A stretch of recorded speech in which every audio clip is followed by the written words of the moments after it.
Well, it definitely could be that, and I think he's finally starting to realise how much pressure he is under to call a royal commission. Today we had Bob Brown, one of the co-founders of the Greens, come out and definitely was open to a royal commission and said he thinks Albo will cave, Claire. But I honestly think at this point, even if he does cave, the damage is already done. You know he doesn't want this. He'll only call it because he feels he has to. Well, that's the problem, and so I don't think even when we're looking at the funeral issue, you know, whether he went today, he was criticised. If he didn't have gone today, he would have been criticised. So it's very hard. How is he going to somersault, triple backflip out of this politically? I don't see how he can, because of course the criticism will be that you're only doing this under pressure now, that you don't really understand the root causes and the need to do this royal commission.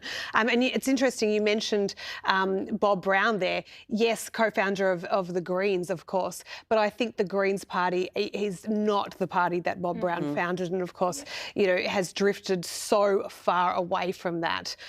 So what Bob Brown thinks is going to happen, I think I'm not going to take as any indication of how the Greens party votes. I mean, this is the party that kicked out, if you remember, their other co-founder, Drew Hutton, last year on his stance on the transgender issue with kids. This is the Greens party that this week has come out and called for cutting our ties with AUKUS and America in response to Venezuela.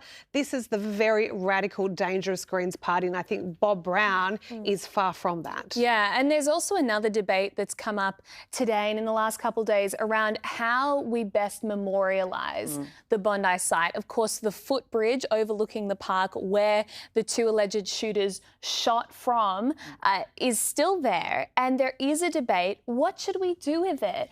I personally think to demolish it would be a disservice to the victims. It should be turned into some sort of memorial. But on the other hand, do you then risk this kind of morbid tourism where people go to take photos at tragic places? What do you think, Holly? Look, I think it should be memorialised. I think, you know, the park, there's some talk about rebranding it Matilda B, I think that's beautiful. and something to memorialise the victims.